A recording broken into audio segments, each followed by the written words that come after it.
വലിയ നല്ല സിനിമ കാണുമ്പോൾ ചെയ്യണമെങ്കിൽ ഇതുപോലത്തെ ഒരു സിനിമ ചെയ്യണം എന്ന് മനസ്സിൽ പറയും. അപ്പോൾ അങ്ങനെ എൻ്റെ അടുത്ത് സാറ് പറഞ്ഞിട്ടുണ്ട്, നീ അതൊന്ന് അതിൻ്റെ കോസ്റ്റ്യൂം ചെയ്യണമെങ്കിൽ നിനക്കൊരു വേഷം അഭിനയിക്കാം. സാധാരണ മാമുക്കൊക്കെ ചെയ്യുമ്പോഴത്തെ ക്യാരക്ടർ അതറിയാതെ എനിക്ക് തോന്നി ഞാൻ ഈ തയ്യലും തുടങ്ങിയുകൊണ്ട് എനിക്ക് ആദ്യം ഒരാളെ കാണുമ്പോൾ അയാളെ, അപ്പോൾ നമ്മൾ നാടകം ചെയ്യുമ്പോഴും ഒക്കെ നമ്മൾ കഥാപാത്രം തിരഞ്ഞെടുക്കുമ്പോൾ അതിൽ എൻ്റെ രൂപത്തിൽ പറ്റിയ എന്ത് ക്യാരക്ടർ ഉണ്ടെന്ന് നമ്മൾ അന്വേഷിക്കുമല്ലോ. അതുകൊണ്ട് തന്നെ ചില വാക്കുകളും കിട്ടും. അവർ തന്ന ഡയലോഗിൻ്റെ കൂടെ ഒരു പൊടിപ്പോ തൊങ്ങലോ ചേർത്ത് വെക്കാനോ ആവശ്യമില്ലാത്തതുകൊണ്ട് ഞാൻ കഴിയുന്നത് അതുകൊണ്ട് തന്നെ ആയിരിക്കും തോന്നുന്നു. വർഷം 1996, സ്ഥലം കോലഞ്ചേരി. ഒരു സിനിമയുടെ ചിത്രീകരണം നടന്നുകൊണ്ടിരിക്കുന്നു. അതിൽ പ്രധാനപ്പെട്ട ഒരു വേഷം ചെയ്യാൻ വേണ്ടിയുള്ള നടനെ തേടി സംവിധായകനും സഹസംവിധായകരും അതിൻ്റെ മറ്റ് പ്രവർത്തകർക്ക് വളരെ കൂലങ്കിഷമായ ചർച്ചയിലാണ്. അന്ന് ഏറ്റവും കൂടുതൽ ഓടി നടന്ന് അഭിനയിക്കുന്ന ഒരു നടൻ എന്ന പേരുള്ളത് അമ്പിളിച്ചേട്ടൻ എന്ന് നമ്മൾ സിനിമയിലുള്ളവർ വിളിക്കുന്ന ജഗദീഷ് ശ്രീകുമാറിനാണ്. പക്ഷേ അതേ സമയത്ത് തന്നെ അതിനെക്കാട്ടും തിരക്കായിട്ട് ഓടി നടന്ന് അഭിനയിക്കുന്ന ഒരു നടനുണ്ടായിരുന്നു. അദ്ദേഹത്തെ കിട്ടിയാൽ വളരെ നല്ലതാകുമെന്നുള്ള ചർച്ചയിൽ വളരെ ബുദ്ധിമുട്ടി ആ നടനെ നമ്മുടെ സിനിമയിലേക്ക് വളരെ പ്രയാസപ്പെട്ട് കാസ്റ്റ് ചെയ്യുന്നു. ആ സിനിമയുടെ പേര് കാഞ്ഞിരപ്പള്ളി കറിയാച്ചൻ, സംവിധായകൻ്റെ പേര് ജോസ് തോമസ്. അതിലേക്ക് വളരെ കഷ്ടപ്പെട്ട് നമ്മൾ അതിലേക്ക് കൊണ്ടുവന്ന് എത്തിച്ച നടൻ്റെ പേര് ഇന്ദ്രൻസ്. ആ ചർച്ചയിൽ പങ്കെടുത്ത സഹസംവിധായകൻ്റെ പേര് കിഷോർ സത്യ. ഞാൻ ആദ്യമായിട്ട് ഇന്ദ്രൻസ് ചേട്ടനെ കാണുന്ന അന്നാണ്. നമസ്കാരം. ഇങ്ങനൊരു കഥ ഓർമ്മയിലില്ലല്ലോ. അതെനിക്കറിയില്ല. ഞാൻ ജോസേട്ടൻ്റെ അസിസ്റ്റന്റ് ഡയറക്ടർ. അപ്പം നമ്മൾ ഈ ഒരു ക്യാരക്ടറിന് ഓർമ്മയുണ്ട്, കാഞ്ഞിരപ്പള്ളി കറിയാച്ചൻ ഷൂട്ട് ചെയ്തപ്പോൾ അത് ഹരിശ്രീ അശോകൻ ചേട്ടനും ഇന്ദ്രേട്ടനും. അപ്പം അത് അശോകൻ ചേട്ടൻ്റെ ആയി. പക്ഷെ മറ്റേ ക്യാരക്ടർ നമ്മുടെ ആളില്ലാതെ ഇപ്പം ഇന്ദ്രേട്ടൻ ഭയങ്കര തിരക്കാണ്. ഇങ്ങനെ നമ്മുടെ സെറ്റിൽ നിന്ന് സെറ്റിലേക്ക് പറന്നു നടക്കുന്ന സമയത്താണ്. അങ്ങനെ വരുമ്പോൾ ഞാൻ ആദ്യമായിട്ട് ഇന്ദ്രേട്ടനെ കാണുന്ന ഇതാണ്. സ്വാഭാവികമായിട്ടും അസിസ്റ്റന്റ് ഡയറക്ടേഴ്സിനെ നമ്മൾ ഒരുപാട് പേരൊന്നും ഓർത്തിരിക്കത്തില്ല. അവിടെ നിന്നിട്ട് ഒരു കഥയും കൂടെ പ്രേക്ഷകരുടെ അറിവിലേക്ക് വരും. നമ്മൾ ഒന്നിച്ചൊരു സിനിമയിൽ അഭിനയിച്ചിട്ടുണ്ട്. അത് ഓർമ്മയുണ്ട്. അത് ഇന്ദ്രേട്ടൻ്റെ ജീവിതത്തിൽ വളരെ പ്രധാനപ്പെട്ട ഒരു സിനിമയാണ്. എനിക്ക് തോന്നുന്നു ഈ സ്ഥിരം തമാശ വേഷങ്ങളിൽ നിന്ന് മാറിയിട്ടൊരു 2004 കഥാവിശേഷനാണോ ഒരു ഡിഫറെൻറ്റ് ക്യാരക്ടർ വരുന്നല്ലേ? എങ്ങനെയായിരുന്നു അതിലോട്ടുള്ളൊരു ഷിഫ്റ്റ്? എങ്ങനെയായിരുന്നു? TV ചന്ദ്രൻ സാറിൻ്റെ സിനിമ സാറിനെ പരിചയപ്പെടലാണ്. അത് എനിക്ക് സുകുമാരൻ നായർ സാർ വഴിയാണ് പരിചയം. MP സുകുമാരൻ നായർ വഴിയാണ് ഞാനൊരു സാറിൻ്റെ അടുത്തും ചന്ദ്രൻ ചേട്ടൻ്റെ അടുത്തേക്ക് എത്തുന്നത്. ഓക്കെ, അങ്ങനെയുള്ള ഒരു പരിചയമാണ്. Okay okay. അത് പിന്നെ എന്തോ ദിലീപ് പ്രൊഡ്യൂസർ പടം. അപ്പോൾ ചന്ദ്ര സാറിൻ്റെ ഇങ്ങനൊരു ക്യാരക്ടർ ഉണ്ടെന്നൊക്കെ വിളിച്ചു. അതിന് മുൻപ് സാറിൻ്റെ ഒരു പടത്തിന് വിളിച്ചിട്ടുണ്ടോ? അപ്പോഴും പോകാൻ പറ്റിയില്ല. മങ്കമ്മ എന്ന് പറയുന്ന പടം പാലക്കാട്. അന്ന് ഭയങ്കര സങ്കടമായിപ്പോയി. ചെയ്തുകൊണ്ടിരുന്ന പടത്തിൽ നിന്ന് അവർ ഒരു രീതിയിലും എനിക്ക് 2 ദിവസം തരുന്നില്ല. അങ്ങനെ ഒരു സങ്കടം ഉണ്ടായിരുന്നു. അന്ന് ആ സമയത്ത് പിന്നെ കഥാവിശേഷനെ വിളിക്കുന്നു. അതല്ലേ ഈ ഒരു ഇന്ദ്രേട്ടൻ്റെ ഒരു നമ്മൾ സാധാരണ ഈ തമാശ കഥാപാത്രത്തിൽ നിന്ന് മാറിയിട്ട് എൻ്റെയൊക്കെ മനസ്സിൽ ആദ്യം വരുന്ന പടം അങ്ങനെ ഒരു ആത്മാവുള്ള. അതെ അതെ അതെ അതെ. പ്രത്യേകിച്ച് അതിനകത്തൊരു പാട്ടും ഏച്ച് കെട്ടാണ്ട് മര്യാദയ്ക്ക് അങ്ങനെ ആയിത്തീരുക എന്ന് പറയില്ലേ? Correct, exactly. അത് ആദ്യകാലങ്ങളിൽ ഞാൻ പറയും, ഇപ്പം നമ്മൾ ഈ തമാശ സിനിമകൾ കാണുമ്പോഴത്തേക്കും നമ്മുടെ ഓഫ് കോഴ്സ് ഒരു നടനെ സംബന്ധിച്ച് ശരീരമാണ് നമ്മുടെ ഇൻവെസ്റ്റ്മെൻറ്റ്. പക്ഷേ ഈ ശരീരത്തിനെ കൊണ്ട് ഏറ്റവും കുഴപ്പത്തിലൊക്കെ കാണിക്കേണ്ട രീതികളാണ് തമാശ സിനിമകൾ വരുന്നത്. അവിടെ നിന്നിട്ട് ഒരു വലിയൊരു ഒരു പരിഷ്കരണം എന്ന് പറയുന്നത് ഇതേ ശരീരവും ഇതേ ആളും നമ്മൾ വേറൊരു തരത്തിലുള്ള അല്ലെങ്കിൽ നമ്മുടെ ഒരു ആക്ടർ എന്ന് പറയുന്ന ലെവലിലേക്ക് നമുക്ക് സന്തോഷമുള്ള വേഷങ്ങളിൽ എത്തിപ്പെടുക എന്നുള്ളതാണ്. അപ്പം അതിൻ്റെ എൻ്റെ ഒരു കാഴ്ചപ്പാട് ആദ്യത്തെ ഒരു സിനിമ കഥാവിശേഷം തന്നെയാണ്. അതിനുശേഷമാണ് പിന്നെ കുഴപ്പമില്ല ഇയാളെ ഏൽപ്പിക്കാം, സീരിയസ് സീരിയലൊക്കെ ഫ്രെയിമിൽ നിർത്തിയാൽ കുഴപ്പമില്ല എന്നൊക്കെ വിശ്വാസം വരുന്നത്. അതിനു മുമ്പ് അവിടെ കൊണ്ടെത്തിച്ചത് സുകുമാരൻ നായർ സാറാ. ദൃഷ്ടാന്തവും അങ്ങനെയൊക്കെയുള്ള ചില സിനിമകളിൽ എന്നെ ഒരുപാട് നിയന്ത്രിച്ച് എല്ലാം ചെയ്യിച്ചിട്ടുണ്ട്. അപ്പം അവർ പരിചയം. അത് ഇപ്പം അതുകൊണ്ടെങ്കിലും നമ്മൾ പെട്ടെന്ന് ഒരു സാധാരണ പ്രേക്ഷകൻ്റെയൊക്കെ നമുക്ക് ഈ ഒരു സിനിമയാണ് വരുന്നത്. അത് കൂടാതെ എനിക്ക് തോന്നുന്നു ഈ സാധാരണ നമ്മൾ വിക്കിപീഡിയയൊക്കെ തിരഞ്ഞു പോയി കഴിഞ്ഞാൽ എൻ്റെ സിനിമകൾ, ആദ്യത്തെ സിനിമ കാഞ്ഞിരപ്പള്ളി കറിയാച്ചൻ എന്ന് പറയും. ഞാൻ അതിനകത്ത് അസിസ്റ്റന്റ് ഡയറക്ടറായിരുന്നു. നമ്മളൊരു സീൻ ചെയ്യുമ്പോഴത്തേക്കും, സീൻ ഷൂട്ട് ചെയ്ത് വരുമ്പോഴത്തേക്കും പുതിയ കോളേജിലെ കുറച്ച് പിള്ളേരാണ്. അപ്പോൾ അവർ ഈ ക്യാമറ ഫ്രണ്ട്ലി അല്ലാത്തതുകൊണ്ട് പെട്ടെന്ന് ഷോട്ട് എടുത്തുകൊണ്ട് വന്നപ്പോഴത്തേക്കും ഡയറക്ടറെ ജോസേട്ടൻ വിളിച്ചു പറഞ്ഞു, കിഷോർ അതിൻ്റെ ഫ്രണ്ടിൽ കയറിയിരിക്കാൻ പറഞ്ഞു. അപ്പോൾ ഞാൻ പെട്ടെന്നൊരു ജാഥ നടന്നു വരും, പകുതിക്ക് വെച്ച് ഞാനുണ്ട്.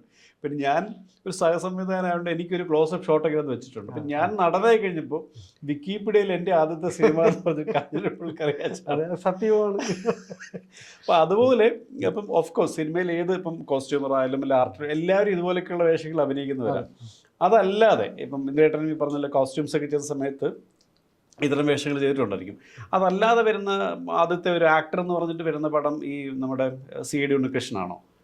അല്ല, അതിനു മുമ്പ് ആധാരം, മാലയോഗം, അല്ല വന്നിട്ട് ധനം, സമ്മേളനം, എങ്കിലും അതങ്ങനെ ചെറിയ ചെറിയ കുഞ്ഞു കുഞ്ഞു വേഷങ്ങൾ ചെയ്തിട്ടുണ്ട്. അപ്പം ഞാൻ വെച്ചു, കാരണം പെട്ടെന്ന് നമ്മളിങ്ങനെ വരുമ്പോഴത്തേക്കും നമ്മുടെ ഓർമ്മയിൽ, കാരണം നമ്മളെല്ലാവരും സിനിമയിലുള്ളവരെല്ലാവരും ഇപ്പം പോയി തപ്പിക്കഴിഞ്ഞാൽ പല ആൾക്കാരെയും നമ്മൾ പല പല കുഞ്ഞു വേഷത്തിലും കാണാം. ഒരു നടൻ എന്ന് പറഞ്ഞിട്ട് ഈ ഞാൻ പറഞ്ഞില്ല, നമ്മളിപ്പം ഈ കഥാവിശേഷൻ വന്നു, അതിനുശേഷം ഇപ്പം ഇനിയും എനിക്ക് കുറച്ച് മാറിയുള്ള വേഷങ്ങൾ ചെയ്യാം, അല്ലെങ്കിൽ എനിക്ക് ചെയ്യാൻ സാധിക്കും എന്നൊരു കോൺഫിഡൻസ് വരും, അതിനുള്ളൊരു ശ്രമങ്ങളൊക്കെ പിന്നീട് ഉണ്ടായോ, അതോ ഇതിനെ തുടർന്ന് ഓട്ടോമാറ്റിക്കായിട്ട് നല്ല കഥാപാത്രങ്ങൾ വരികയായിരുന്നു? ആദ്യം മുതൽ മനസ്സിൽ അതൊക്കെ തന്നെയാണ്. ഓഫ് കോഴ്സ് അത് എല്ലാവരുടെ മനസ്സിൽ അങ്ങനെയൊക്കെ അതൊക്കെ തന്നെയാണ്. പക്ഷെ എനിക്ക് തന്നെ അറിയാം അതെനിക്ക് ചേരൂല. അപ്പോൾ നമ്മൾ നാടകം ചെയ്യുമ്പോഴും ഒക്കെ നമ്മൾ കഥാപാത്രം തിരഞ്ഞെടുക്കുമ്പോൾ അതിൽ എൻ്റെ രൂപത്തിൽ പറ്റിയ എന്ത് ക്യാരക്ടർ ഉണ്ടെന്ന് നമ്മൾ അന്വേഷിക്കുമല്ലോ. അങ്ങനെ ചെയ്തു പോകുന്നേ ഉള്ളൂ. പിന്നെ അഭിനയിക്കാൻ ഇഷ്ടമാണ്, കോമഡി ഇഷ്ടമാണ്, ചെയ്ത് തുടങ്ങിയത് അതാണ്. അപ്പോൾ അത് കിട്ടുമ്പോഴത്തേക്കും ഒരു ആവേശവും അതിന് എത്രത്തോളം അതിൻ്റെ ഒരു ചിരി കൂടുതൽ കിട്ടാൻ എന്ത് ചെയ്യുക എന്നൊക്കെ ഉള്ളൊരു ഒരു മത്സരം തന്നെയായിരുന്നു മനസ്സിൽ. എങ്കിലും മറ്റേത് ഞാൻ വേറൊരു തലത്തിൽ തന്നെ സ്വപ്നം കണ്ട കഥാപാത്രങ്ങളാണ്. അത് എനിക്ക് എപ്പോഴെങ്കിലും വയസ്സാവുമ്പോഴെങ്കിലും ഒക്കെ വരുന്നൊരു വിശ്വാസം ഉണ്ടായിട്ടുണ്ട്. അപ്പം ഞാൻ പറയും വയസ്സാവുമ്പോഴെങ്കിലും എനിക്ക് അതൊക്കെ ഇങ്ങനെ ഒരു സംഭവം ചെയ്യണം, ഇങ്ങനെയൊക്കെ മനസ്സിലായി. അപ്പോഴത്തേക്ക് ഞാൻ വിചാരിച്ച എൻ്റെ ശരീരത്തിൽ മാറ്റം വരുമെന്ന്, അതൊന്നും വരുന്നു ഇനിയും വരുമെന്ന് തോന്നുന്നില്ല. ഇങ്ങനെ എങ്ങനെയോ അല്ല, അത് ഈ പറഞ്ഞ പോലെ ഞാൻ പറഞ്ഞു, നമ്മൾ ഒരു ഘട്ടത്തിൽ വന്നു കഴിയുമ്പോൾ പിന്നെ നമ്മുടെ രൂപം എന്താണോ, അല്ലെ നമ്മുടെ ശരീരം ഒന്നും മാറിയില്ലെങ്കിൽ നമുക്കനുസരിച്ച് വേഷങ്ങൾ സ്വാഭാവികമായിട്ടും വരുമല്ലോ. അപ്പം അതിലേക്കുള്ളപ്പം അതിനു വേണ്ടിയിട്ട് ഈ ഒരു ഷിഫ്റ്റ് വരുമ്പോഴത്തേക്കും ഈ ആഗ്രഹമല്ലാതെ വേറെ എന്തെങ്കിലും പ്രത്യേകിച്ച് ഞാൻ പറഞ്ഞു അതിൻ്റെ ഒരു പഠനങ്ങൾ ഈ പറഞ്ഞ ക്യാരക്ടറിലേക്ക് മാറാനുള്ള സിനിമയിൽ പലപ്പോഴും നമ്മൾ തലേദിവസമായിരിക്കും ചിലപ്പോൾ ക്യാരക്ടർ എന്നാലും വിളിച്ച് പറയുമ്പോഴായിരിക്കും. പക്ഷെ അപ്പോൾ അതിനുള്ളൊരു മാനസികമായ തയ്യാറെടുപ്പുകളൊക്കെ ആ കാലം ഇപ്പോഴല്ല ഞാൻ ചോദിക്കുന്നത്, ഈ നമ്മൾ അതായത് എന്നിലേക്ക് നല്ല വേഷങ്ങൾ വരാൻ തുടങ്ങുന്നു എന്നറിയുമ്പം ഇന്ദ്രേട്ടൻ്റെ ഭാഗത്തുനിന്ന് ബോധപൂർവമായിട്ടൊരു ശ്രമങ്ങൾ ഉണ്ടായിട്ടുണ്ടോ? ആ സമയം ഒരുപാട് വെച്ചാൽ ഒരു വലിയ സിനിമ കാണുമ്പം ഞാൻ അവരാവും, അത് ഞാൻ അഭിനയിച്ചാൽ അങ്ങനെ ചെയ്യും. പിന്നെ നല്ല അതുപോലെ അഭിനയ സാധ്യതയുള്ള പുസ്തകങ്ങൾ കിട്ടിയാൽ തീരുന്നവരാ കഥാപാത്രമായിട്ട് വായിക്കും, അങ്ങനെയൊക്കെ ചെയ്യണം. അപ്പോൾ എനിക്ക് തോന്നുന്നു ഇതെന്നെ എൻ്റെ പുറമേ വലിയ മാറ്റം വരുത്തിയില്ലെങ്കിലും ഉള്ളിൽ എന്തൊക്കെയോ ഒരുപാട് കൊതിയും ഒക്കെ നിറച്ചതാണ്, അങ്ങനെ എനിക്ക് തോന്നുന്നു. അപ്പം അത് പുസ്തകത്തിൽ നിന്നൊക്കെ കിട്ടിയ ഒരു ഉൾക്കരുത്തായിരിക്കും. ചില കഥാപാത്രങ്ങൾ നമ്മൾ എവിടെ നിന്നൊക്കെയോ വായിച്ച ഒരു രൂപവും അവരുടെ ചലനവും മനോഭാവവും ഒക്കെ നമുക്ക് അങ്ങനെ കിട്ടിയതായിരിക്കും എന്നാണ് എൻ്റെ ഒരു തോന്നൽ. അത് ശരിക്കും ഈ പറഞ്ഞ പോലെ ഞാനും പറയാറുണ്ട്, ബോധപൂർവം അല്ലാതെ തന്നെ നമ്മുടെ ഉള്ളിൽ ഇങ്ങനെ ഒരു പ്രക്രിയ നടക്കും. നമ്മളിങ്ങനെ ഭയങ്കരമായിട്ടൊന്നും ഇല്ലെങ്കിലും നമ്മളിൽ ഉള്ളിൽ ഞാനെപ്പോഴും പറഞ്ഞാൽ നമ്മൾ അറിയാതെ തന്നെ ഒരു ക്യാരക്ടർ വരുമ്പോഴത്തേക്കും നമ്മൾ ഈ പറഞ്ഞ നമ്മുടെ മനസ്സിൽ കുറെ പ്രവർത്തനങ്ങൾ നടക്കും, കുറെ സംഭവം കിടക്കുന്നുണ്ട്. വരുന്ന രീതിയിൽ ഏതെങ്കിലും ഒരെണ്ണമായിരിക്കും, അതുമായിട്ട് ഒരുപാട് താരതമ്യം ചെയ്യാൻ നമുക്ക് കിട്ടും. അപ്പോൾ അതിലോട്ടങ്ങ് പിടിച്ചാൽ ആ ആളുടെ പോലത്തെ മനോഭാവമല്ലേ എന്നൊക്കെ തോന്നും നമുക്ക്. അതുകൊണ്ട് തന്നെ ചില വാക്കുകളും കിട്ടും. അവർ തന്ന ഡയലോഗിൻ്റെ കൂടെ ഒരു പൊടിപ്പോ തൊങ്ങലോ ചേർത്ത് വെക്കാനോ ആവശ്യമില്ലാത്തതുകൊണ്ട് ഞാൻ കഴിയുന്നത് അതുകൊണ്ട് തന്നെ ആയിരിക്കും തോന്നുന്നു. നമുക്ക് അകത്ത് നടക്കേണ്ട കുറെ കാര്യങ്ങൾ ഉണ്ട്. അതേ പറഞ്ഞു, ഒരു ബോധപൂർവം അല്ലാതെ തന്നെ നമ്മൾ വലിയ മെനക്കെടാതെ തന്നെ ഉള്ളിൽ കുറച്ച് ജോലികൾ നടക്കും. അത് ഈ പറഞ്ഞ പോലെ ഓഫ് കോഴ്സ് എനിക്കും അത് എക്സ്പീരിയൻസ് ചെയ്യാൻ പറ്റുന്ന കാര്യം, അതുകൊണ്ട് പെട്ടെന്ന് പറയാൻ പറ്റും. ഈ വായനയുടെ കാര്യം പറഞ്ഞല്ലോ, ഈ വായന നേരത്തെ മുതലേ ഉണ്ടോ, അതോ സിനിമയിൽ വന്നാൽ, കാരണം സിനിമയിലേക്ക് വരുമ്പോൾ പലപ്പോഴും വായന നിന്ന് പോവാണ്, പല ആൾക്കാർ സിനിമയിൽ വരുമ്പം വായന നിന്ന് പോകുന്നുണ്ട്. അപ്പം വായന നേരത്തെ ഉണ്ടോ, അതോ ഈ നല്ല ക്യാരക്ടേഴ്സിലേക്ക് കൂടുതൽ, അല്ലെങ്കിൽ നല്ല ക്യാരക്ടറുകൾ നമ്മളെ തേടി വരുന്ന ഘട്ടത്തിൽ കുറെ കൂടെ വായന സജീവമായോ? സിനിമയിൽ വന്നപ്പോൾ കുറേ കൂടെ സമയം കിട്ടി വായിക്കാം. ഇല്ലെങ്കിൽ നമ്മൾ ജീവിതത്തിൽ വേറെ നെട്ടോട്ടം ഓടുകയല്ലേ. അതിനിടയ്ക്ക് ചിലപ്പോൾ ഒരു നല്ല നാടകം അറിയാനോ അല്ലെങ്കിൽ സിനിമയെക്കുറിച്ച് അറിയാനോ ഒക്കെ ഉള്ള വായന മാത്രമേ ഉണ്ടായിരുന്നുള്ളൂ. എനിക്ക് പിന്നെ വളരെ നേരത്തെ വായിക്കാൻ പറ്റിയായിരുന്നു. സ്കൂളിൽ പോക്ക് അത്രത്തോളം ഇല്ലായിരുന്നുകൊണ്ട് ജോലിയുടെ ഇടയ്ക്ക് എനിക്ക് വായിക്കാൻ പറ്റും. പിന്നെ ഈ അന്വേഷണവും നാടകത്തെക്കുറിച്ചുള്ള അന്വേഷണവും സിനിമാ കാര്യങ്ങളും ഇതൊക്കെ തന്നെയായിരുന്നു. അപ്പോൾ ഞായറാഴ്ച പൂർണ്ണമായിട്ടും പ്രധാന ഒരു സിനിമ അങ്ങനെ കാണും, അതല്ലെങ്കിൽ വായനശാല തന്നെയായിരുന്നു. അപ്പോൾ അത് സിനിമയിലേക്ക് വരുമ്പോഴത്തേക്കും കുറേ കൂടെ സമയം കിട്ടും. നമുക്ക് കോസ്റ്റ്യൂം ചെയ്യുമ്പോൾ പിടിപ്പത് പണിയാണ്. അത് ഉറക്കമില്ലാതെ നമ്മൾ പോകും. അഭിനയം തുടങ്ങിയപ്പോൾ എനിക്ക് ഒരുപാട് സമയം കിട്ടി. അവരുടെ വർക്ക് കഴിഞ്ഞാൽ പിന്നെ സുഖമായിട്ട് കൊണ്ട് റൂമിൽ വെക്കും. അപ്പോൾ നമുക്ക് ഒരുപാട് സമയമുണ്ട്. അങ്ങനെ ഇരിക്കപ്പെടുന്നില്ലാതാകും. അങ്ങനെ അടങ്ങിയിരുന്നിട്ടില്ലല്ലോ. അപ്പോൾ അതന്നെ അടക്കിയിരുത്തിയത് കയ്യിലൊരു പുസ്തകം കരുതിയാൽ അത് പക്ഷെ പിന്നീട് നമുക്ക് ഈ പറഞ്ഞ നമ്മുടെ അഭിനയത്തിലും അതിനിത് ആവശ്യമാണെന്നുള്ളത് പിന്നെ പിന്നെ അറിയാം. ഓരോ അനുഭവത്തിൽ നിന്ന് പിന്നെ അറിയാൻ തുടങ്ങി, പഠിക്കാം. അപ്പോൾ അതിൻ്റെ അളവ് കൂട്ടും. ഞാൻ എൻ്റെ ഒരു ഫ്രണ്ട് സി അനൂപ് ഒരിക്കൽ പറഞ്ഞു, ഇടയ്ക്ക് ഇന്ദ്രേട്ടൻ എന്തോ കണ്ടപ്പോഴത്തേക്കും നമ്മളെന്തോ ഒരു പേര് പറഞ്ഞപ്പോഴത്തേക്കും ഏതോ ഒരു കാര്യം വായിച്ചപ്പോഴത്തേക്കും ചുവപ്പാടൻ്റെ പേര്. അപ്പം ഇന്ദ്രേട്ടൻ അദ്ദേഹത്തോട് പറഞ്ഞു, അത് ഓർഹൻ പാമുക്കിൻ്റെ നോവലല്ലേ എന്ന്. പെട്ടെന്ന് ഒരു പക്ഷേ ഇന്ദ്രേട്ടൻ്റെ പ്രൊഫൈലിൽ ആളുകൾ ചിന്തിക്കാത്തതാണ്. അതാ ഞാൻ എടുത്ത് ചോദിക്കാൻ കാര്യം. പെട്ടെന്ന് ഈ പറഞ്ഞ അപ്പം വായന എങ്ങനെയാണ് തിരഞ്ഞെടുക്കുന്നത്? അപ്പം ഇന്ത്യൻ പുസ്തകങ്ങളാണ് ഈ പറഞ്ഞ പോലെ, അല്ലെങ്കിൽ നമുക്ക് ലഭ്യമായ മറ്റ് എന്തെങ്കിലും ഇന്ന തരംതിരിവുകൾ വല്ലതും ഉണ്ടോ ഇന്ന പുസ്തകം? അങ്ങനെയില്ല. അങ്ങനെ എനിക്ക് കൂട്ടുകാരിൽ നിന്ന് കിട്ടുന്ന കുറേ അറിവുകളുണ്ടല്ലോ. അപ്പോൾ ആ വഴിക്ക് പോകും. വേറൊരു കൂട്ടുകാരൻ വരുമ്പോൾ വേറെ ഇങ്ങനെ പുസ്തകം എന്ന് പറയും. അങ്ങനെ അപ്പോൾ കുറച്ച് ഇങ്ങനെ മറ്റേ ഈ വിദേശ എഴുത്തുകാരുടെയൊക്കെ പുസ്തകത്തിലെത്തിയത് ശശിധരൻ മാഷ് വഴിയാണ്. എൻ ശശിധരൻ മാഷ് ഇതിൻ്റെ ഇംഗ്ലീഷ് പുസ്തകങ്ങളുടെ ഒരാളാണ്. അപ്പം മാഷ് പറയും, ഇംഗ്ലീഷ് തന്നെ വായിക്കണോടാ, മലയാളം എങ്ങനെ ചെയ്താലും എല്ലാ സ്വാതന്ത്ര്യമുള്ളത് ഇംഗ്ലീഷ് ഭാഷയിലാണ് എന്തൊക്കെ മാഷ് പറയാം. ഒരിക്കലും അങ്ങോട്ട് എത്താൻ പറ്റില്ല, പക്ഷെ അതിൻ്റെ മലയാളം എഴുതി ഇറങ്ങിയിട്ടുണ്ട് എന്ന് മാഷ് വിളിച്ചു പറയുമ്പോൾ പോയത് വാങ്ങും. അങ്ങനെയാണ്. ഇംഗ്ലീഷ് അല്ലെങ്കിൽ ഇംഗ്ലീഷ് തന്നെ വായിക്കണം എന്ന് പറയും. അത് വായിക്കൊരു ശ്രമം എപ്പോഴെങ്കിലും ഉണ്ടായിട്ടുണ്ടോ? മലയാളം ഇല്ല. എൻ്റെ പേരെഴുതി ഇരുന്നെങ്കിൽ തന്നെ ഒരു വെട്ടിത്തിരുത്ത് നടക്കുന്നേ ഇല്ല. അല്ല, ഞാൻ ചിലപ്പോൾ ഈ പിന്നീട് അങ്ങനെ വേണമെങ്കിൽ സംഭവിക്കും. അപ്പോൾ അത്തരം ഒരു ശ്രമം കൂടെ ഉണ്ടാവും. ഞാൻ തമാശയായിട്ട് ചോദിച്ചില്ല. പറ്റില്ല. പിന്നെ ഇത് ഒരുപാടുണ്ടല്ലോ മലയാളം തന്നെ. ഇപ്പം നമുക്ക് ഏത് ഭാഷയിലെ പുസ്തകങ്ങളും നമുക്ക് മലയാളത്തിലും ലഭ്യമാണല്ലോ. അത്യാവശ്യം നല്ല വിവർത്തനങ്ങൾ തന്നെ ലഭിക്കുന്നതുകൊണ്ട് അതൊരു പ്രശ്നമുള്ള കാര്യമല്ല. ഈ പുസ്തകങ്ങളല്ലാതെ നമ്മുടെ സാറ് ഈ ഒബ്സർവേഷൻ, പുറത്തുള്ള ഒബ്സർവേഷൻ, അത് ഞാൻ പറയും, ഈ ഒരു നടനെ സംബന്ധിച്ച് പലപ്പോഴും ഓട്ടോമാറ്റിക്കായിട്ട് സംഭവിക്കാറുണ്ട്. അതല്ലാതെ ഈ പറഞ്ഞ ഏതെങ്കിലും ക്യാരക്ടർ നമ്മളൊരു ബോധപൂർവമായിട്ടുള്ള ഒബ്സർവേഷൻ നമ്മുടെ ഈ പൊതുസമൂഹത്തിൽ നിന്ന് നോക്കാറുണ്ട് ഏതെങ്കിലും വ്യക്തികൾ? അതറിയാതെ എനിക്ക് തോന്നി, ഞാൻ ഈ തയ്യലും തുടങ്ങിയോണ്ട് എനിക്ക് ആദ്യം ഒരാളെ കാണുമ്പോൾ അയാളെ വിരൽ പോലും തല അങ്ങനെ പോകും. ആരെയും നീളം കുറവല്ലേ, അല്ലെങ്കിൽ അല്ലേ അതൊക്കെ ചേരുന്നില്ലല്ലോ, അല്ലെങ്കിൽ അതിൻ്റെ അവിടെ ഇത്ര കുറവില്ലേ, ഇതിങ്ങനെ എന്നെ അതിലോട്ട് അറിയാതെ പോകും. ചിലപ്പോൾ അടുത്ത് നിൽക്കാൻ ഒന്ന് പിടിച്ചു നോക്കും. അങ്ങനെയൊക്കെ ചെയ്യാറുണ്ട്. അതെന്തിനാ, അത് പരിചയമില്ലാത്ത ഒരാളായിരിക്കും, അവർക്കെന്തോ വിചാരിക്കും എന്നൊക്കെ ചിലപ്പോൾ ഭാര്യയൊക്കെ പറയുകയും ചെയ്യും. അങ്ങനെ ഞാൻ ശ്രദ്ധിക്കാം. പക്ഷേ ഈ ട്രെയിൻ യാത്രയിലും അല്ലാതെയൊക്കെ നമ്മൾ നോക്കിപ്പോകുന്നു ഒരാളിൻ്റെ ചലനം, സംസാരിക്കുന്ന ഇടയ്ക്ക് ആൾ എന്തൊക്കെ ചെയ്യുന്നു, പിന്നെ ഒരു പ്രത്യേകമായ സ്വഭാവം രീതികളൊക്കെ ഉണ്ടാവും നോട്ടത്തിലുമൊക്കെ, അതൊക്കെ നോക്കി വെച്ചേക്കും. അത് ഒരുപാട് സ്ഥലത്ത് എനിക്ക് ഗുണം ചെയ്തിട്ടുണ്ട്. തീർച്ചയായിട്ടും. അല്ലാതെ ഇപ്പം എങ്ങനെ ഇപ്പം ഏതെങ്കിലും ഇതുപോലൊരു കഥാപാത്രത്തിന് വേണ്ടിയിട്ട് അതല്ലാതെ ഈ പറഞ്ഞ പോലെ എന്തെങ്കിലും പ്രത്യേകിച്ച് അങ്ങനെ ഹോംവർക്കോ കാര്യങ്ങളോ ചെയ്ത ക്യാരക്ടേഴ്സ് ഏതെങ്കിലും ഉണ്ടോ? ഇത് ഞാൻ പറയും, ഒരു നടനെ സംബന്ധിച്ച് സ്വാഭാവികമായിട്ടും ഈ ഒബ്സർവേഷൻസ് ഉണ്ടാവും, വായനയിൽ നിന്നുണ്ടാവും, അല്ലെങ്കിൽ നമ്മുടെ ഉള്ളിൽ ഒരു പ്രോസസ്സ് എടുക്കുക. അതല്ലാതെ ഒരു ക്യാരക്ടർ വന്നപ്പോഴത്തേക്കും അല്ല ഞാൻ അതിനകത്ത് കുറച്ച് ഇതെനിക്ക് പരിചയമുള്ളൊരു ഭൂമികയല്ല അല്ലെങ്കിൽ ഒരു ഏരിയ അല്ല എന്ന് തോന്നിയിട്ട് ഏതെങ്കിലും അങ്ങനെ വർക്ക് ചെയ്യേണ്ടി വന്ന ക്യാരക്ടേഴ്സ് ഏതെങ്കിലും ഉണ്ടോ? അത് ചില കോമഡി ചെയ്യുമ്പോഴത്തേക്ക് അങ്ങനെ കോമഡിയിലാണ്. കോമഡിയൊക്കെ ചെയ്യൂല. ആ സമയത്ത് നമ്മൾ ചെയ്യുക, ചിരിപ്പിക്കുക എന്ന് മാത്രമേ അവർക്ക് ഉദ്ദേശമുള്ളൂല്ലോ. പക്ഷെ അവർ ഉണ്ടാക്കി വെച്ചേക്കുന്നതിലും ഒരു കാരണവശാലും അത് കിട്ടില്ല എന്ന് പറയുമ്പോൾ നമ്മളെ അകത്തുനിന്ന് തന്നെ ഒരു ചീഞ്ഞു പോകലുണ്ട്. അതൊക്കെ അനുഭവിക്കേണ്ടി വന്ന് ഇട്ടിട്ട് പോകാനും പറ്റില്ല. പരമാവധി അത് ശരിയല്ലെങ്കിലും ചെയ്തു പോകണം. അല്ലാതെ ക്യാരക്ടർ വരുന്നിടത്ത് അങ്ങനെ വന്നാൽ എനിക്ക് ഭയങ്കരമായിട്ട് ഇറിറ്റേറ്റ് ചെയ്യും. അപ്പോൾ ഞാനത് എന്തെങ്കിലുമൊക്കെ പറയുകയോ ഒഴിഞ്ഞു മാറുകയൊക്കെ ചെയ്യും. മറ്റേത് അങ്ങനെ ചെയ്തിട്ടില്ല. പിന്നെ ക്യാരക്ടർ ചെയ്യുമ്പോഴത്തേക്ക് ഈ കണ്ടുവച്ചിരുന്നതിൽ നമ്മൾക്കൊരു ഡയലോഗ് ഉണ്ടെങ്കിൽ അത് കഴിഞ്ഞാൽ പക്ഷെ നമ്മൾ ഫ്രെയിമിലുണ്ടാവും, വേറെ കാര്യങ്ങൾ നടക്കും. അതെ. അങ്ങനെയൊക്കെ വരുമ്പോൾ നമുക്ക് നിൽക്കണമെങ്കിൽ ഈ പറഞ്ഞതിനൊക്കെ ഒരു ആരെങ്കിലും പിടിക്കും. അപ്പോൾ ആവശ്യം കഴിഞ്ഞാലും അയാൾ ചുമ്മാ നിൽക്കുമ്പോൾ എന്തൊക്കെ ചെയ്യുന്നു എന്നൊക്കെ ചെയ്യാൻ പറ്റും. അത് എടുക്കാറുണ്ട് അങ്ങനെ. അതുകൊള്ള ഈ അപ്പോത്തിക്കരയൊക്കെ ചെയ്യുമ്പോഴത്തേക്ക് അത് കുറേയൊക്കെ എൻ്റെ അച്ഛൻ്റെ ചില ചലനങ്ങളുണ്ട് എടുത്തിട്ടുണ്ട്. ആ അതൊക്കെ ഇങ്ങനെ ചോദിക്കും ഇവിടെ എന്തൊക്കെ നമ്മൾ എന്തൊക്കെ പറയുമ്പോൾ മാറി. അപ്പം സാധാരണ ചെയ്യുന്ന കുറേ കാര്യങ്ങളൊക്കെ ഉണ്ട് അച്ഛൻ്റെ. പറയുന്ന മറുപടിയൊക്കെ ചെയ്യുന്നുണ്ട്.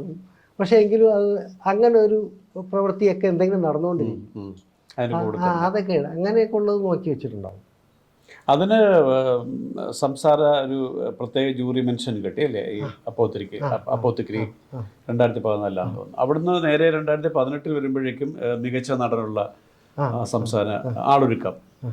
അത് കഴിഞ്ഞ് പിന്നീട് വരുന്നത് എനിക്ക് തോന്നുന്നു മറ്റേ ഒരു സിംഗപ്പൂർ ഒരു ഫെസ്റ്റിവലിൽ ഒരു വെയിൽ മരങ്ങൾക്ക് അതിന് മികച്ച നടനുള്ള എന്തോ ഏഷ്യൻ അങ്ങനെ. അതെ സൗത്ത് ഏഷ്യ.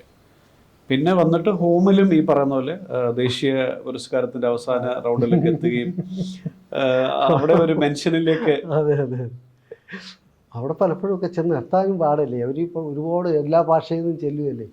അവിടെയൊക്കെ അതുപോലെ ഫൈറ്റ് ചെയ്യാൻ ആള് വേണം. അല്ല അവിടെ വരെ എത്തി. ഞാൻ പറയാം നമ്മളിപ്പോൾ ഇന്ദ്രേട്ടനെ സംബന്ധിച്ച് അല്ലെങ്കിൽ നമ്മളിപ്പോൾ ഇങ്ങനെ തിരിഞ്ഞു നോക്കുമ്പോഴത്തേക്കും ഇന്ദ്രേട്ടൻ്റെ ഒരു നടൻ എന്നുള്ളൊരു തുടക്കത്തിൽ നിന്നും ഇവിടെ വരുമ്പോഴത്തേക്കും ഒരു ഇൻ്റർനാഷണൽ ഒരു അവാർഡ് നമ്മളിലേക്ക് എത്തുകയും അല്ലെങ്കിൽ ദേശീയ അവാർഡിൻ്റെ അവസാന റൗണ്ടിൽ വരെ എത്താൻ സാധിക്കുന്നു പിന്നെ എന്ന് പറയുന്നത് വലിയ കാര്യം തന്നെയാണ്. പിന്നെ തെരഞ്ഞെടുപ്പ് എന്ന് പറയുന്നത് ഇതൊരു മറ്റേ വള്ളംകളി മത്സരം പോലെ നമുക്ക് കയറ് പിടിക്കാൻ പറ്റില്ലല്ലോ. 1ാം സ്ഥാനം 2ാം സ്ഥാനം 3ാം സ്ഥാനം എന്ന് പറ്റില്ല. അപ്പം ആ ജൂറിയിലെ ആ നോക്കുന്ന ആൾക്കാരുടെ കാഴ്ചപ്പാടിൽ അങ്ങോട്ടും ഇങ്ങോട്ടും ചിലപ്പം വേറൊരു ജൂറി ആണെങ്കിൽ ചിലപ്പം അവിടെ വേറൊരു ചിലപ്പോൾ ഇന്ദ്രേട്ടനായിരിക്കും. അപ്പം അത് നമുക്ക് പക്ഷെ എന്തായാലും അവസാനം അതിലേക്ക് എത്താൻ പറ്റുന്നു എന്ന് പറയുന്നൊരു വലിയൊരു കാര്യം തന്നെയാണ്. അപ്പോൾ അതുപോലെ ഈ അവാർഡുകളൊക്കെ വരുമ്പോൾ പലപ്പോഴും പല ആളുകൾക്ക് സംഭവിക്കുന്ന പല അപകടങ്ങൾ സംഭവിക്കും. നമുക്ക് ഇതുപോലുള്ള പുരസ്കാരങ്ങൾ കിട്ടുകയുമ്പോൾ നമ്മൾ പെട്ടെന്ന് പിന്നെ സിനിമകൾ തിരഞ്ഞെടുക്കുന്നതിൽ അല്ലെങ്കിൽ സിനിമകൾ വിളിക്കുന്നതിൽ ഈ പുള്ളി ഇനി ഇങ്ങനത്തെ വേഷത്തിന് വിളിച്ചാൽ വരുമോ അല്ലെങ്കിൽ അങ്ങനത്തെ വേഷത്തിന് വിളിച്ചാൽ ഇങ്ങനെയൊക്കെയുള്ള ചില പ്രതിസന്ധികൾ ചില ആർക്കെങ്കിലും നേരിട്ടിട്ടുണ്ട്. ഇന്ദ്രേട്ടൻ അങ്ങനെ എന്തെങ്കിലും പ്രശ്നങ്ങൾ നേരിട്ടിട്ടുണ്ടോ? ഇല്ല, ഇനി അങ്ങനെ വിളിക്കാതിരിക്കുന്നവരുണ്ടോ എന്നറിയില്ല. പക്ഷേ വിളിക്കുന്നിടത്തൊക്കെ ഞാൻ പോകുന്നുണ്ട്. പക്ഷേ ഈ പറഞ്ഞ കാര്യം ചിലപ്പോൾ ചില ആൾക്കാരെ സംബന്ധിച്ച് ചെറിയ ക്യാരക്ടറിൽ എങ്ങനെ വിളിക്കും എന്നൊക്കെ പറയുന്നത് കേട്ടിട്ടുണ്ട്. ആ കൂട്ടത്തിലൊക്കെ എനിക്കും ചിലപ്പോൾ തട്ട് കിട്ടിയിട്ടുണ്ടാവും. പക്ഷെ പ്രത്യക്ഷത്തിൽ എപ്പോഴും പടം ഉള്ളതുകൊണ്ട് നമ്മൾ അറിയുന്നില്ല. ചുമ്മാ ഇരുന്ന് പോയെങ്കിൽ ചിലപ്പോൾ ഒരു വിശകലനം അതിനെ കുറിച്ച് നടത്തിയത്. പെട്ടെന്ന് വരും. ഈ ഷാജോൺ നമ്മൾ ദൃശ്യം ചെയ്യുമ്പോഴത്തേക്ക് ഷാജോൺ അതൊരു തമാശകൾ ചെയ്തൊരാളായിരുന്നു. ദൃശ്യത്തിലൊരു ഗംഭീര കഥാപാത്രം ഷാജോന് കിട്ടും. അപ്പോൾ ഷാജോൻ അത് കഴിഞ്ഞപ്പോഴത്തെ പെട്ടെന്ന് തമാശ സിനിമകൾ കുറച്ച് കുറഞ്ഞു പോയി. കാരണം ഇനിയും പുള്ളി തമാശയ്ക്ക് വിളിച്ചാൽ വരുമോ എന്നൊക്കെ ആയിരിക്കും ആളുകൾ ചിന്തിക്കുന്നത്. അല്ലെങ്കിൽ ഇതുപോലത്തെ ഒരു ക്യാരക്ടർ തന്നെ അതുപോലത്തെ പലപ്പോഴും ഈ അവാർഡുകൾ എത്തുമ്പോഴത്തേക്കും സംഭവിക്കാറുള്ള ഒരു പ്രശ്നമാണത്. ഏതായാലും തിരക്കുള്ള ജീവിതത്തിനിടയിൽ അത് ബാധിച്ചിട്ടുണ്ടോ ഇല്ലെന്നുള്ള കാര്യം ഉറപ്പില്ല. ബാധിച്ചിട്ടുണ്ടാവില്ല. ഈ കഥാപാത്രങ്ങൾ ഇപ്പം ഞാൻ പറഞ്ഞില്ല സീരിയസ് ആയിട്ടുള്ള ക്യാരക്ടേഴ്സാണ് ഇപ്പോൾ കൂടുതൽ വരുന്നത്. അവിടെയും ഈ പറയുന്ന പോലെ നമുക്ക് ചിലപ്പോൾ നമ്മൾ എല്ലാ നടന്മാരുടെ ഒരു വലിയ ഒരു പ്രശ്നം എന്ന് പറഞ്ഞാൽ നമ്മൾ ഒരു ടൈപ്പ് ക്യാരക്ടർ ചെയ്തു വെച്ചാൽ പിന്നെ ഒരു പോലീസ് അഭിനയിച്ചാൽ പിന്നെ എല്ലാം പുറകെ പോലീസ് വരും എന്ന് പറഞ്ഞ പോലെ ഇപ്പം കുറച്ച് സീരിയസ് ക്യാരക്ടേഴ്സ് വരുമ്പോഴത്തേക്കും അവിടെയും എന്തെങ്കിലും ഒരു ക്ലീഷേ പോലെ ആവുമെന്ന് തോന്നിയിട്ടുണ്ടോ ഏതെങ്കിലും? അതിപ്പോൾ തെരഞ്ഞെടുപ്പ് എങ്ങനെയാണ്? പത്തനം വരുന്ന ഒഴിവാക്കാറുണ്ടോ? അങ്ങനെ ചെയ്യാറില്ല.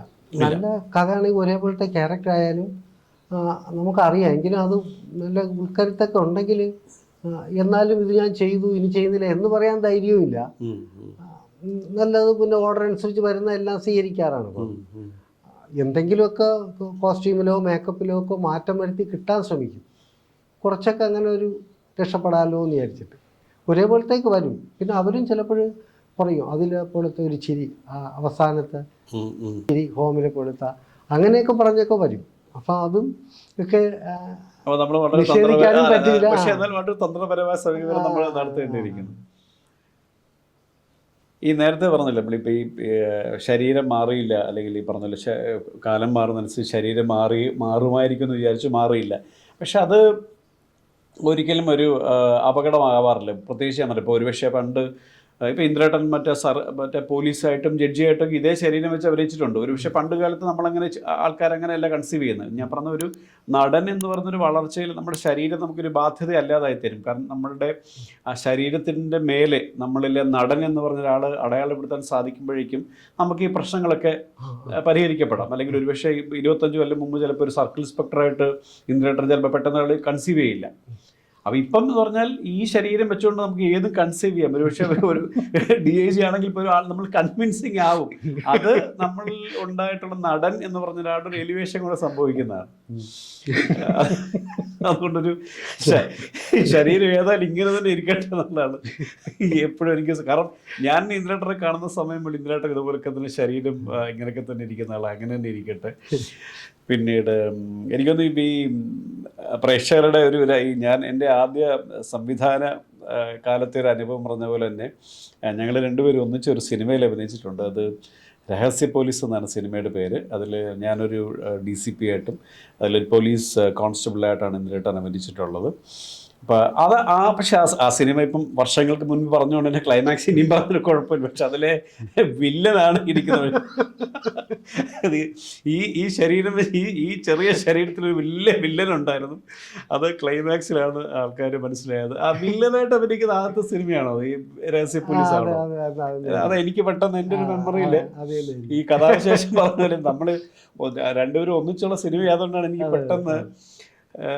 പെട്ടെന്ന് ഞാൻ പറഞ്ഞു. അപ്പോൾ അതാ പറഞ്ഞ് വേറെ വില്ലൻ വേഷങ്ങൾ അങ്ങനെ ചെയ്തു. അതിന് ശേഷം വന്നിട്ടുണ്ട്. ആദ്യത്തത് ഇതാണ് വില്ലൻ പോലീസ്. വേറെ നമ്മുടെ അതുമൊക്കെ ഏതാണ്ടൊരു വില്ലൻ തന്നെയല്ലേ ഈ നമ്മുടെ മഹേഷ് ജിയുടെ പടം.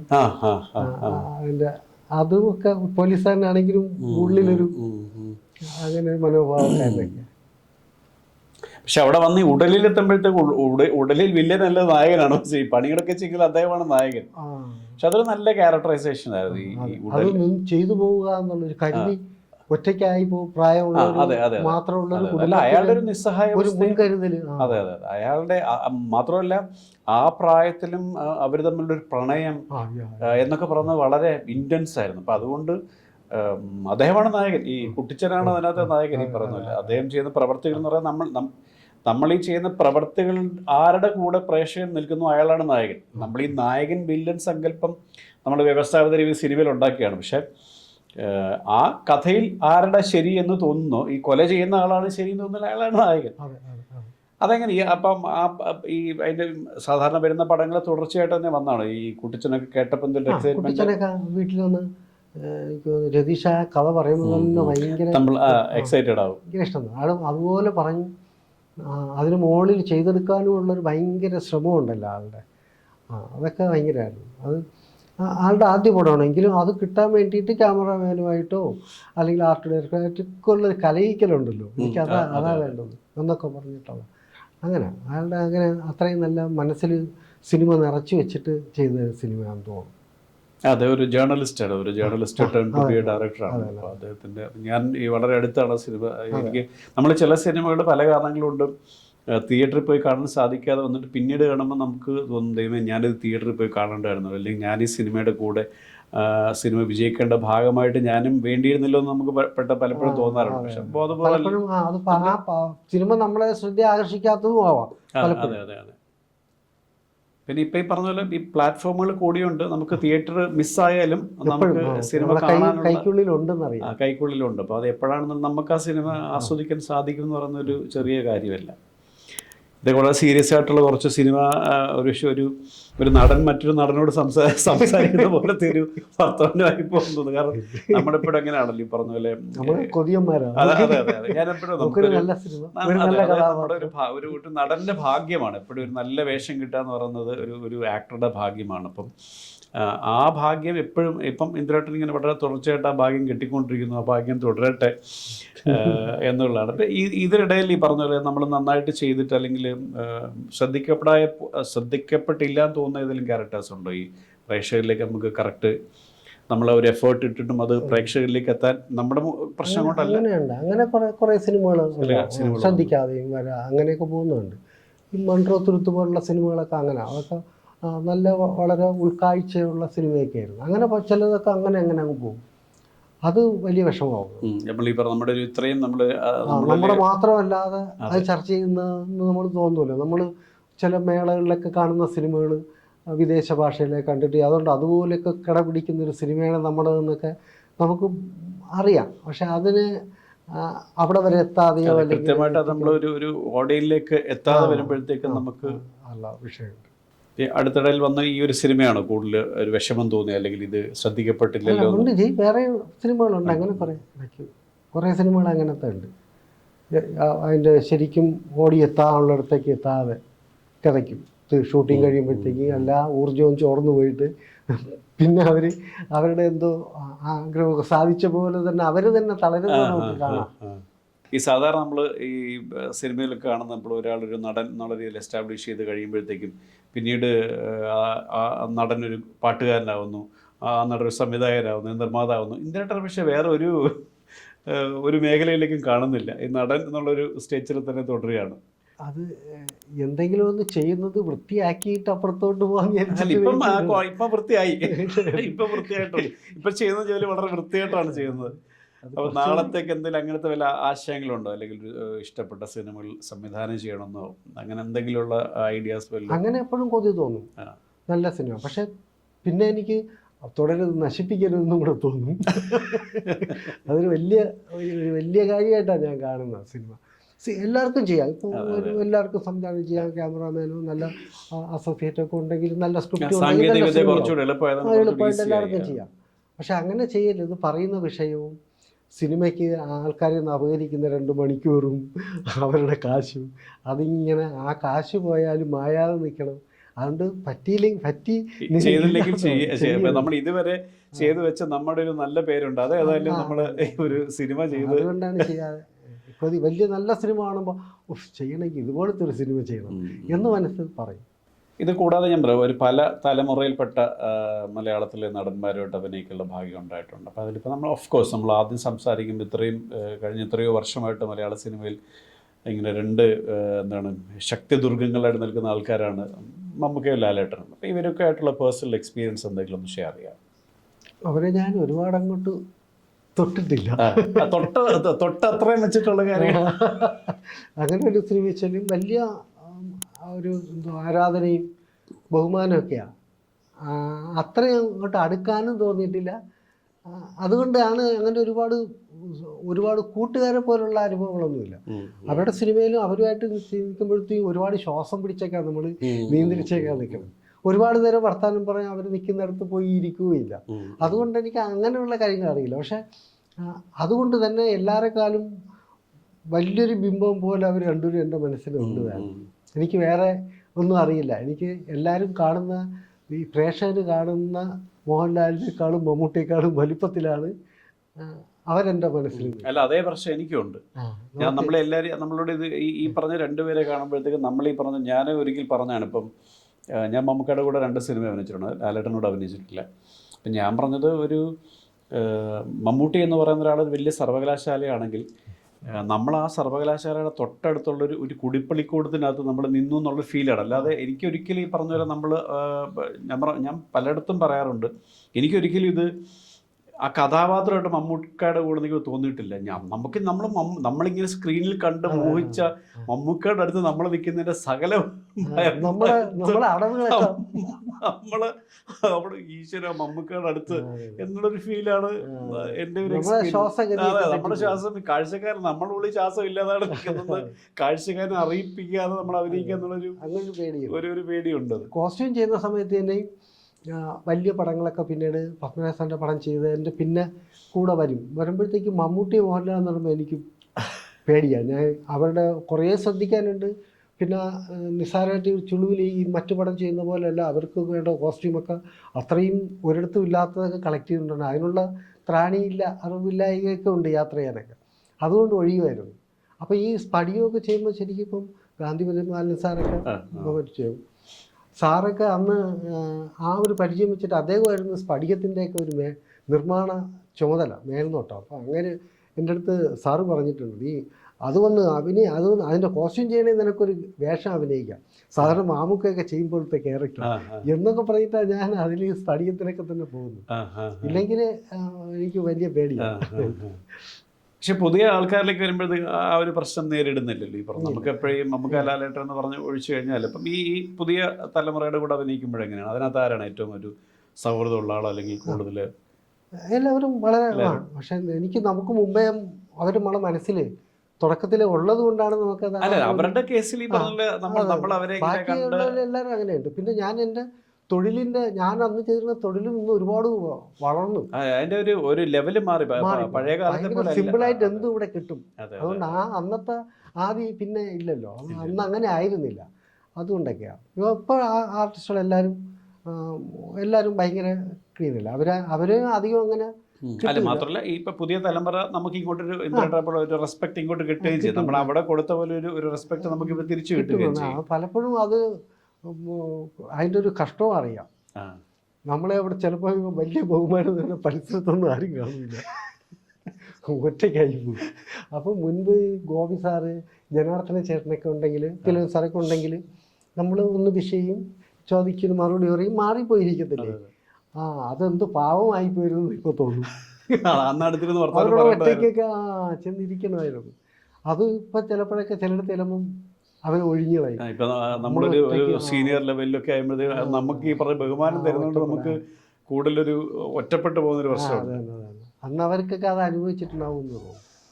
അപ്പം ഇതിനെ അതിജീവിക്കാൻ എന്തെങ്കിലും ശ്രമം നടത്തുന്നുണ്ട്? ഈ പറഞ്ഞ നമ്മൾ കുറച്ചുകൂടെ ഈ നമ്മൾ അങ്ങോട്ട് ചെന്ന് ഈ പറഞ്ഞ എനിക്ക് ഇത്രയും ബഹുമാനം വേണ്ട, കുറച്ച് ഒരുപാട് അവരുടെ അടുത്തുനിന്ന് വിട്ടുമാറാണ്ട് അങ്ങനെ ബലം പിടിക്കാറില്ലെങ്കിലും കുറച്ചുകൂടെ അടുത്തടുത്ത് അവരോട് ചേർന്ന് നിൽക്കണമെന്നൊക്കെ തോന്നുന്നുണ്ട്.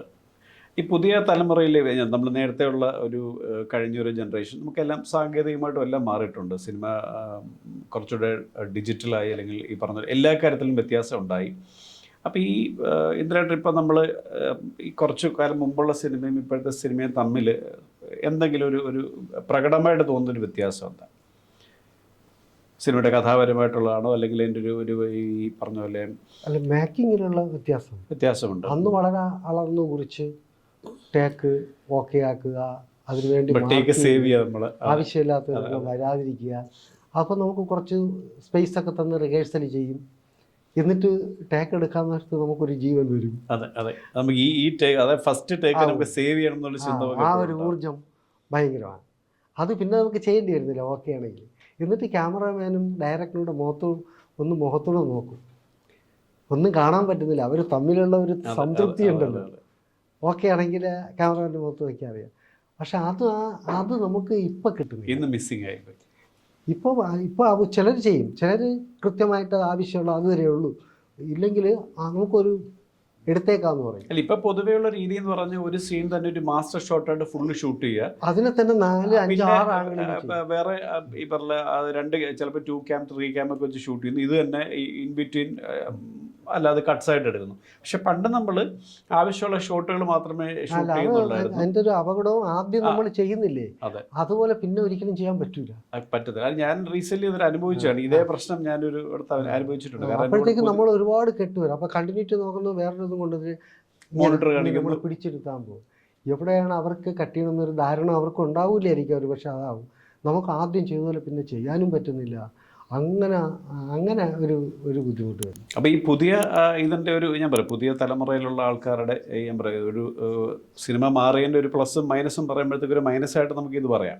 ഇത് എനിക്കും തോന്നിയിട്ടുള്ളൊരു കാര്യമാണ്. പ്ലാൻ ചെയ്താൽ ഒഴിവാക്കാൻ പറ്റുന്നത്. അതെ, അതിൽ ഒരുപക്ഷെ കുറച്ചുകൂടെ പണ്ട് അതിനകത്തൊരു വ്യത്യാസം എനിക്ക് തോന്നിയത്, പണ്ടുള്ള സംവിധായകരെല്ലാം കുറെ കൂടെ ഈ ക്രാഫ്റ്റ് അറിയാവുന്ന ആൾക്കാരായിരുന്നു. ഇന്ന് ആൾക്കാർ ഈ പറഞ്ഞ പോലെ അവരുടെ മനസ്സിലെ സങ്കല്പത്തിലെ സിനിമ അവരവരുടെ ഒരു വളരെ കംഫർട്ടബിൾ സോണിൽ നിന്ന് ചെയ്യുന്നുണ്ട്. അപ്പോൾ ഈ ഒരു വശത്തെ പറ്റി ചിന്തിക്കാത്തതുകൊണ്ടായിരിക്കാം. അല്ല, നഷ്ടമില്ലാത്തതുകൊണ്ടാണ്. ഈ പറഞ്ഞ ഫിലിമാണ് അന്ന് വലിയ നഷ്ടമായതുകൊണ്ട് അവർക്ക് അങ്ങനെ ചെയ്യേണ്ടി വരും. ഇപ്പം അതില്ലാത്ത നമ്മളന്ന് അതേ പറയാം, അന്നൊരു നമ്മളൊരു ഷോട്ട്, ഒരു ആദ്യത്തെ ടേക്ക് എന്ന് പറയുന്നത് ഏറ്റവും സേവ് ചെയ്യാൻ വേണ്ടിയിട്ടാണ് ക്യാമറാമാനും ഡയറക്ടറും ആർട്ടിസ്റ്റും എല്ലാവരും നോക്കുന്നത്. രണ്ടാമത്തെ അതെല്ലാം ചെയ്തിട്ട് നമ്മൾ ആ ടേക്ക് സേവ് ചെയ്യാന്നുള്ളതാണ് എല്ലാ ആൾക്കാരും. ഇന്ന് ആ ടേക്ക് സേവ് ചെയ്യേണ്ട ഒരു കാര്യം നമുക്കില്ല, ഒന്നുകൂടെ നോക്കാം, രണ്ടാം എടുക്കാം എന്ന് പറഞ്ഞൊരു ഈസിനെസ് ഉണ്ട്. ഞാനൊരു കഥ എൻ്റെ ഈ നമ്മൾ സഹസംവിധാനായിട്ടുന്ന കാലത്ത് വേറൊരു സഹസംവിധായകൻ പറഞ്ഞിട്ടുണ്ട്, ഏതൊരു സിനിമയുടെ ആളുടെ പേര് പറയുന്നില്ല, ഇപ്പം അവിടെ വന്നപ്പോഴത്തേക്കും പുതുതായിട്ട് അഭിനയിക്കാവുന്ന പ്രായമുള്ള ഒരു ചേച്ചിയായിരുന്നു. അപ്പോൾ അവർ ആദ്യമായിട്ട് അഭിനയിക്കുന്ന ഇവർക്ക് ഒരുപാട് റീടേക്ക് പോയി, ഈ ക്യാമറ ഒന്നും അറിയാത്തതുകൊണ്ട്. അപ്പോൾ കുറച്ച് കഴിയുമ്പോൾ ആരോ ഒന്ന് ചോദിച്ചിട്ട്, ചേച്ചി എന്താ ഫുഡ് കഴിച്ചതേ ഉള്ളൂ, വയറ് നിറഞ്ഞിരിക്കുന്നില്ല. അപ്പോൾ ഒരു അസിസ്റ്റന്റ് ഡയറക്ടർ വന്നു, അല്ലല്ലോ വയറ് മുഴുവൻ ഫിലിമാണ്. ചേച്ചി രാവിലെ എന്ന് പറഞ്ഞൊരു പ്രശ്നം പണ്ടുണ്ടായിരുന്നു. ഈ പറഞ്ഞ പോലെ ഇപ്പം നമ്മളത് ഷോർട്ട് സേവ് ചെയ്യും. ഇന്ന് നമ്മൾ കുറെ കൂടെ റിലാക്സ് ആയതുകൊണ്ട്. പക്ഷെ ഒരു ആക്ടറെ സംബന്ധിച്ച് ഈ ഒരു പ്രശ്നം പലപ്പോഴും നേരിടേണ്ടി വരുന്നുണ്ട്. നമ്മൾ അതേ സാധനങ്ങൾ കൊടുക്കുക എന്ന് പറയുന്ന ഒരു ഇതുണ്ട്. അതല്ലാതെ ഈ സാങ്കേതിക വിദ്യയുടെ ഗുണം എന്ന് പറയുന്നത് തോന്നുന്നത് ഇതിൻ്റെ ഒരു പ്ലസ് ആയിട്ടല്ലോ, ഒരു പഴയ കാലം ഇപ്പോഴത്തെ കാലം കൂടെ നോക്കുമ്പോൾ ഇപ്പോഴത്തെ ഒരു സ്പീഡിന് ഇപ്പോഴത്തത് നന്നാണ്. ഇതെന്തായാലും പഴയ ഒരാൾക്ക് ചെയ്യാനും പറ്റില്ല. അപ്പം അത് നല്ലത് തന്നെ. മിടുക്കന്മാരാ ഈ വളർച്ചയ്ക്കൊത്ത് അവരതിനെ ഉപയോഗപ്പെടുത്തുന്നുണ്ട്. ഉണ്ട്. അവരുടെ ചിന്തകളും ഈ പറഞ്ഞ പോലെ കാഴ്ചപ്പാടുകളും അല്ലെങ്കിൽ ഈ ഫിലിം മേക്കിംഗ് രീതികളും എല്ലാം അപ്ഡേറ്റഡ് ആയിട്ട് പോകുന്നുണ്ട് ഈ പറയുന്ന പോലെ. അപ്പം നമ്മൾ എല്ലാ തരത്തിലും ഇതിൻ്റെ ഞാൻ പറയുന്നത് ഈ സാങ്കേതികമായിട്ടൊരു മേഖലയിൽ ഈ ഒരു ഡിജിറ്റൽ ടെക്നോളജി അല്ലെങ്കിൽ ഡിജിറ്റലൈസേഷൻ വന്നതിന് ശേഷമുള്ള ഇങ്ങനെയുള്ള കുറച്ച് കാര്യങ്ങൾ കൊടുത്താൽ പണ്ട് അവസരങ്ങളില്ലല്ലോ. പണ്ടൊരു അസിസ്റ്റന്റ് ഡയറക്ടറായി വന്നൊരു സംവിധായകനായി അല്ലെങ്കിൽ ഒരാൾക്ക് നടനാവണമെങ്കിൽ ഒരുപാട് പ്രയാസമായിരുന്നു.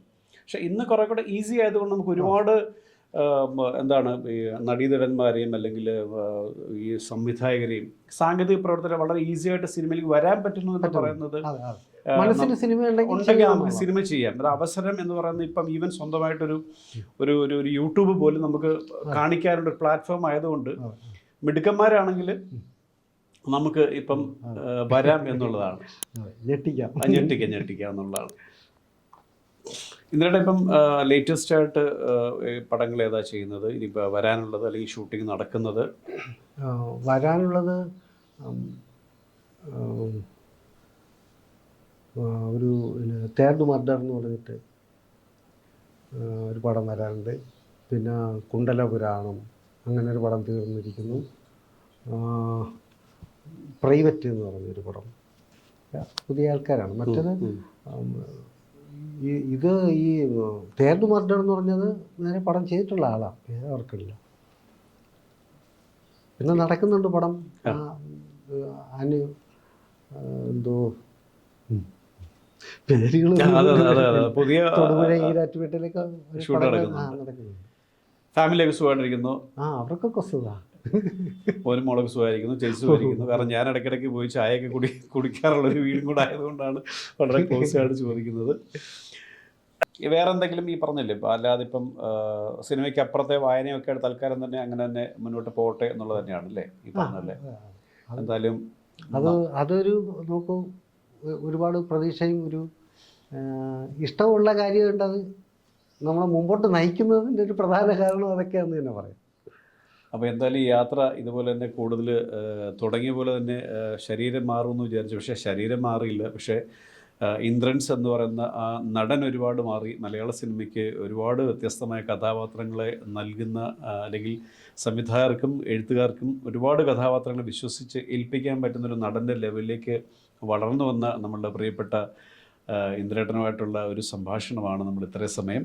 എന്തായാലും ഇത്രയും സമയം ഓൺ ദി ഡോട്ടിന് വേണ്ടി ചെലവഴിച്ചതിൽ ഒരുപാട് സന്തോഷമുണ്ട്. വീണ്ടും നമുക്ക് ഇതുപോലെ ഇരുന്ന് വർത്തമാനം പറയാനും എന്നെ സംബന്ധിച്ച് ഒന്നിച്ച് അഭിനയിക്കാനുള്ള ഒരു ഭാഗ്യം കൂടെ ഉണ്ടാവട്ടെ എന്ന് ആഗ്രഹിക്കുന്നു. Thank you so much. നന്ദി.